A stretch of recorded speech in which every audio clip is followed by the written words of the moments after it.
E kam realisht të vështirë, zonja nënkryetare, të kuptoj se ku gjeni kurajon të vini këtu e të flisni për fondet e Bashkimit Evropian.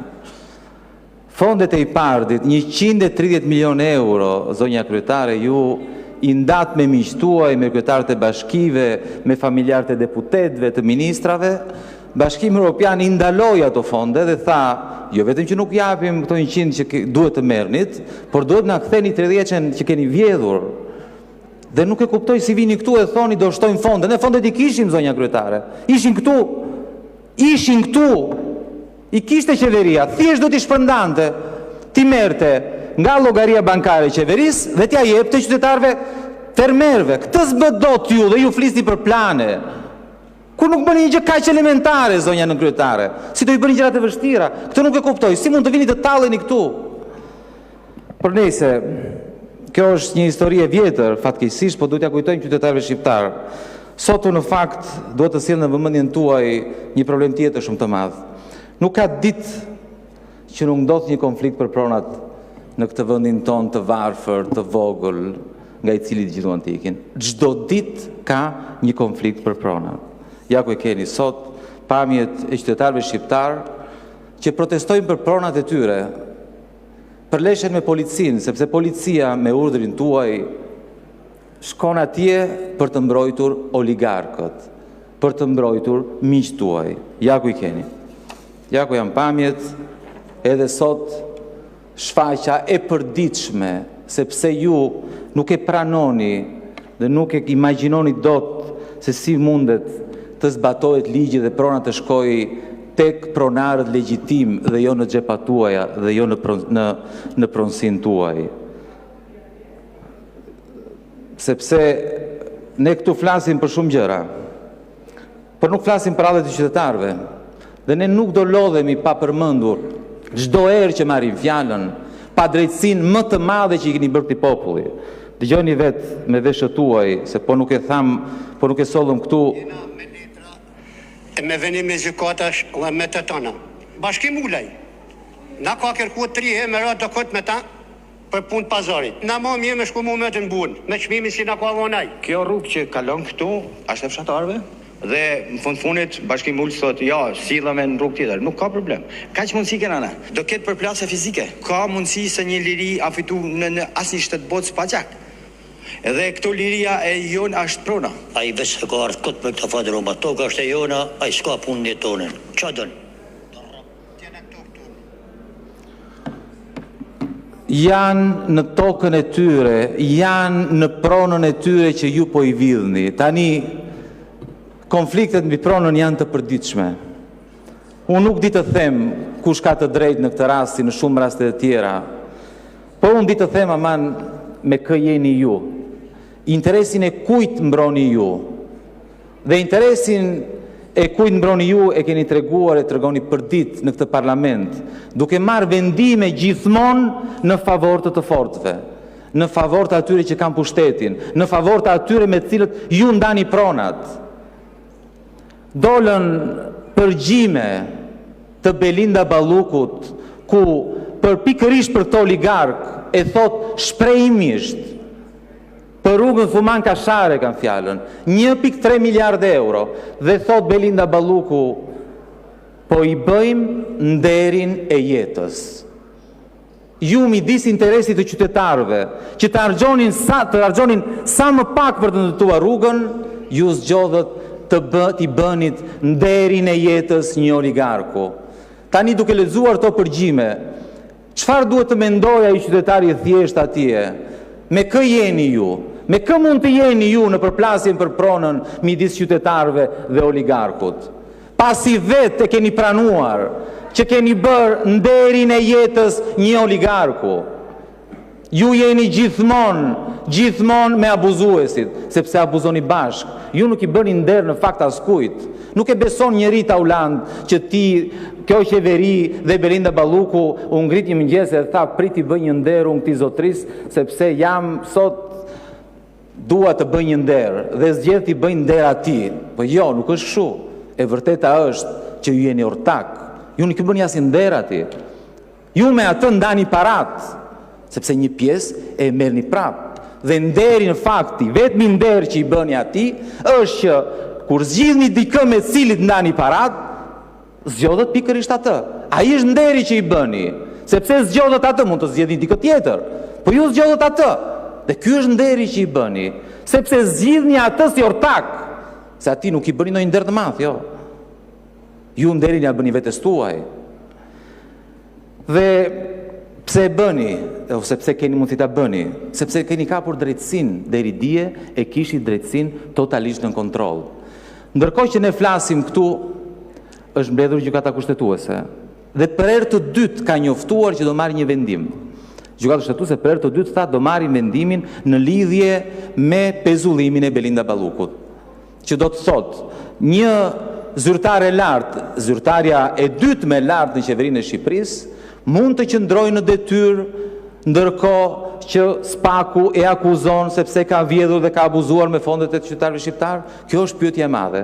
Tani, qartësisht, gjykata kushtetuese nuk ka rrugë tjetër veç se të jetë me drejtësinë, në mbështetje të drejtësisë, në mbështetje të luftës kundër korrupsionit, në luftën kundër pandëshkueshmërisë në këtë vend. Ky është një moment historik për të cilin nuk flet askush. Përveç se keni sulmuar gjykatën kushtetuese dhe Spakun, me këtë punë nuk merreni. Dhe gjykata kushtetuese për herë të dytë tha, nuk e marrin dot vendimin. Iku, edhe sot nuk del vendimi. Në fakt vendimi është marrë, por Edi Rama ka marrë peng, po tenton të marrë peng gjykatën kushtetuese. Nuk e lejon të marri vendimin e duhur, vendimin historik, të pa precedent në këtë vend, që një i korruptuar, një abuzues nuk mund të qëndroj në detyrë. Dhe Edi Rama nuk mund të pranoj këtë gjë. Dhe po bën çmos që mos të lejoj gjykatë kushtetuese të marri vendimin në favor të drejtësisë, në favor të qytetarëve shqiptar. Imagjinoni, çdo ditë del me një kërcënim. Po ta dëgjoni dije dolët gjithë majoranca, të gjithë gazetarët dhe analistët e majorancës dhe diskutonin për hallin e madh të shqiptarëve sipas jush, kësaj qeverie, rrogat e gjyqtarëve. Problemi i madh i këtij vendi na qenë kanë rrogat e gjyqtarëve. Çdo ditë me të njëjtin kërcënim. Si nuk vjen turp njerë. Belinda Balluku me një dorë ka marrë 50 milionë euro në tunelin e Llogaras. Si su vjen turp, nuk e kuptoj. Dhe ju dilni pa pikturpi, thoni rrogat e gjyqtarëve. Rrogat, aq më tepër që rrogat e gjyqtarëve keni vendosur ju. Dhe nëse ju nuk doni t'ja ulni rrogën gjyqtarëve, mblidhuni, mbeni një vendim dhe ulni. Uljani, nëse keni kurajo. Jo me kërcënime, jo me linçime. E kuptojmë që u ka kapur një hall i jashtëzakonshëm.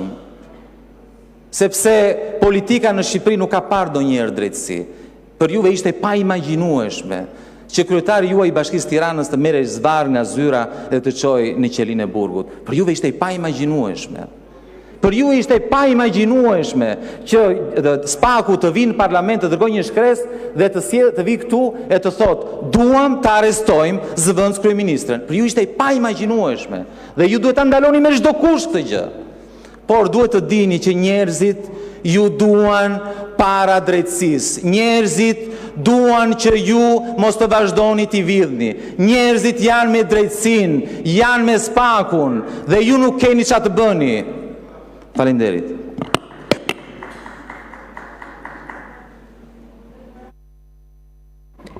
Zoti Balla, keni fjalën dhe këtu mbyllen diskutimet për këtë pikë të rendit ditës.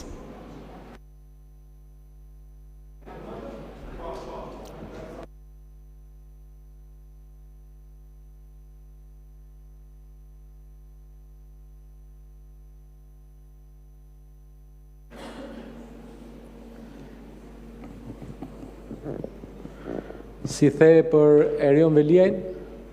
Si the? E morën zvarr nga zyra me 8 akuza për korrupsion dhe e çuan në burg. Po Erioni si thonte Erioni për ty? Histori suksesi.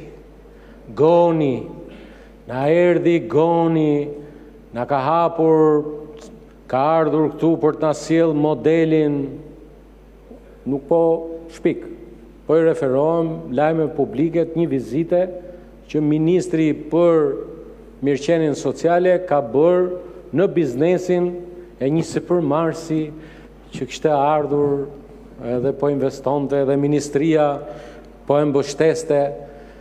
Shiko, burria nuk është kusht që vetëm të veshësh pantallona. Se mund të edhe të veshësh pantallona, po prap ti për fatin e keq. Ashtu siç ke hyrë në këtë sallë në 2017, ta kam thënë shpesh. Se ma kanë thënë ata që të sollën si erdhe. Nuk bëhesh dot politikan o agron duke paguar para për të hyrë deputet dhe duke bërë boost postimet Facebook. Kash, ngulite këtu. Ngele duke paguar lekët ditë për ditë aty. Je politikani që paguan më shumë lek për të bërë shere dhe booste faqen tënde. Shko, a lek gjaku, a manër ti, se ti s'ke faj se ti lek gjaku i ke, se je i vetmi porta borsa që paguash me lek me buxhet shteti. Tani, kalojmë në gjëra, kam drejtë Jozefin këtu. Mos unë zeftë të ditësh, se e kisha për Lulin. Kjo pjesa replikës, zonja drejtuese sa në 2 minutë që më takon për replikën me zotrin. Tani kalojmë tek gjërat që na sjell populli të flasim. Si fillim, do kërkoja edhe mbështetjen e secilit për jush këtu. Do kisha dashur shumë të ishte edhe ministrja, po për arsye objektive nuk është. Dhe ja kam thënë që t'jem korrekt me veten, me njerëzit që më ndjekin. Bët fjalë për rastin e një vajze 22 vjeçare nga Librazhdi, e cila po lufton me një smundje të vështirë autoimune, ciroz autoimune, e cila është e pashërueshme në Shqipëri.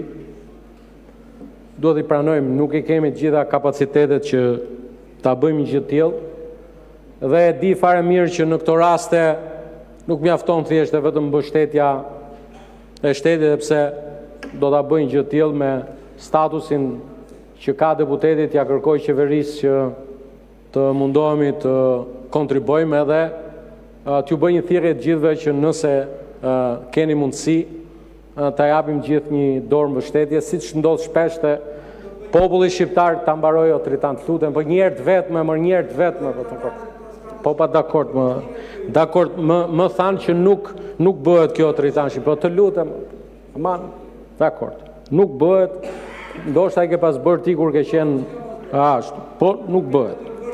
Dakord, po nuk bëhet fjalë për këtë autoritanësh. Megjithatë, është diçka që është e vështirë, më thonë që nuk bëhet këtu dhe solidariteti në këto raste vlen për gjithë. Vlen për advice të shkëlqyer që ka nevojë për mbështetje dhe na vlen gjithëve. Tjetra që ka të bëjë me ligjin për cilin dy ligjet për cilat jemi mbledhur.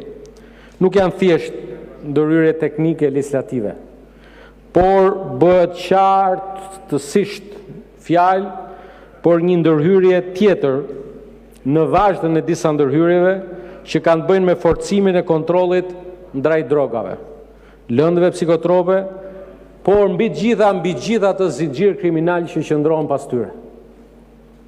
Këto lëndë, drogat sintetike, përbëjnë sot një prej kërcënimeve më serioze për shëndetin publik, për sigurinë kombëtare, por dhe për të ardhmen e gjithë shoqërisë sonë. 4 vite më parë, vitin 2022, në Shtetet e Bashkuara të Amerikës, numri i qytetarëve amerikanë që kanë humbur jetën nga përdorimi i fentanilit shkonte deri në 100.000. Në 5 vite, nga 2020 në 2025 janë 465.000 qytetarë amerikanë të humbur jetën nga fentanili. Më shumë amerikanë humbin jetën nga fentanili se sa amerikanët e vrarë gjatë luftës dytë botërore. Dhe këtu citova sekretarin amerikan të shtetit me shifrat që Shtetet Bashkuara kanë bërë publike dhe ky është dhe shkaku dhe arsyeja që presidenti i Shtetit Bashkuar të Amerikës, Donald Trump, i ka shpallur luftë karteleve, i ka shpallur luftë edhe të gjitha atyre vendeve të cilët me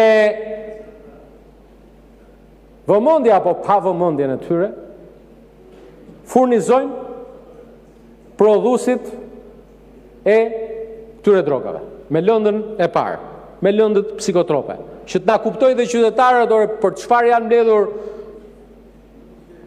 përfaqësuesit e popullit sot për diskutuar. Jemi mbledhur për diskutuar për një prej çështjeve që është sot shqetësim global. Se si drogat sintetike janë vrasësit më të mëdhenj të jetës së të rinjve dhe të qytetarëve në mbar globin. Shqipëria është prej vitit 2024 antare e koalicionit global kundër drogave sintetike. Një antarësim që na vendos në përgjegjësitë e koordinimit të përbashkët me Shtetet Bashkuara të Amerikës dhe me të gjithë aktorët e tjerë në sfidat që na presin. Unë besoj shumë që opozita sot do t'i votojë këto dy projektligje. Sepse janë ndër ato raste kur vendimarrja jote mund të shpëtojë jetë.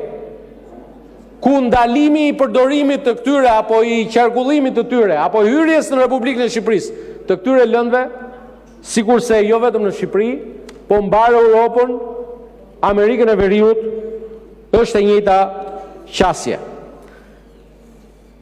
Unë besoj që ju e kuptoni rëndësinë e këtyre dy projektligjeve, pa dyshim për efekt edhe të faktit që vinë këtu si pjesë e një paketës ligjore që synon përmbushjen e detyrimeve që vinë nga kapitulli 24 i procesit të antarësimit të Shqipërisë në Bashkimin Evropian dhe reflektojnë standardet më të mira të BE-s për kontrollin e drogave, po mbi të gjitha të prekursorëve të drogave. Pra, droga ka prekursor të cilët duhen parandaluar. Zonjë Zotrinj deputet, ndërsa flasim për drogat e dim fare mirë që ajo pjesë e shoqërisë që është më vulnerabil në këtë aspekt janë të rinjt, janë fëmijët. Dhe e kam thënë dhe vazhdoj ta them, pavarësisht pozicionit që mbaj, qoftë në qeveri, qoftë këtu në kryet grupit parlamentar të Partisë Socialiste, është detyrim i Ministrisë së Arsimit, është detyrim i Ministrisë së Brendshme dhe i gjithë aktorëve tjerë që të rrisim sigurinë brenda perimetrit të shkollave. Një prej kërcënimeve më të mëdha të rinisë kudo në botë edhe në Shqipëri janë pikërisht rënja në graskën e shpërndarësve të lëndëve narkotike. Dhe lëndët narkotike janë të shumtma, nuk është thjesht vetëm droga tradicionale që njohim që është vrasëse, po janë dhe këto lëndë të cilat sot me ligj të Kuvendit të Shqipërisë shpallen të palishme.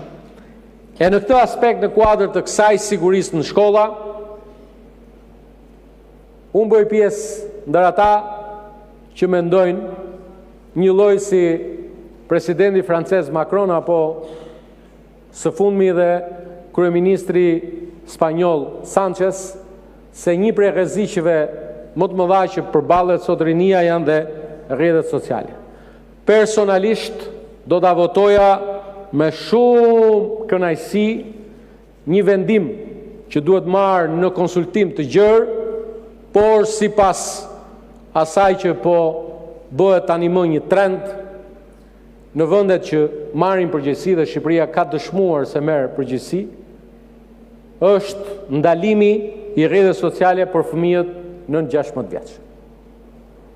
Bijem të gjithë dakord këtu të majtë të djathtë, po kur na duhet bijem dakord te kafja, nuk bijem dakord të unsall për fat keq, që rrjetet sociale për fëmijët nën 16 vjeç janë një kërcënim.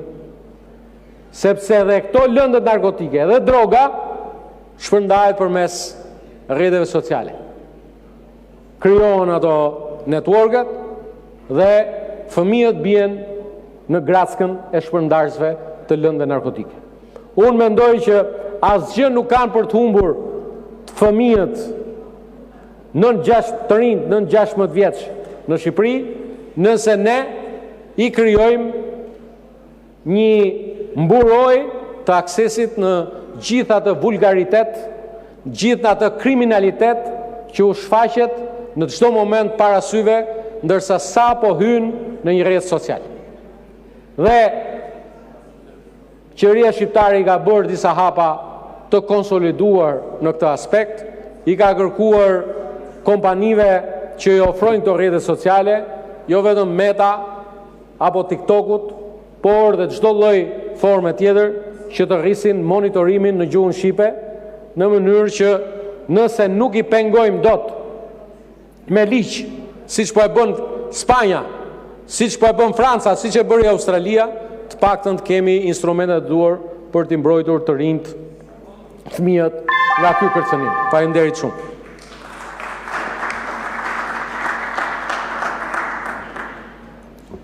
Me këtë diskutim mbyllet ky projekt ligj. Tani në radhë janë 4 projekt ligje që janë ratifikim të marrëveshjeve të financimit midis Republikës Shqipërisë, Francës dhe Komunitetit Evropian, që janë program të bashkëpunimit Interreg, midis Shqipërisë dhe Republikës Kosovës për bashkëpunimin ndërkufitar, midis Shqipërisë dhe Malit të Zi dhe Komisionit Evropian për programin IPA të bashkëpunimit ndërkufitar, dhe midis Shqipërisë dhe Maqedonisë Veriut, përfaqësuar nga Sekretariati për Çështjet Evropiane dhe Komisioni Evropian, përsëri për programin IPA të bashkëpunimit. Meqense të gjitha këto projekt ligje kanë të njëjtin objekt, ne do të kemi një diskutim. Para se të kalojmë në diskutime, unë ju pyes nëse dikush nga kolegët ka pyetje. Propozimi është i kryeministrit, përgjigjet Ministri i Shtetit për Marrëdhënien e Parlamentit, zoti Gogu. Nuk ka pyetje, atëherë fjalën e ka zoti Gogu, Ministri i Shtetit.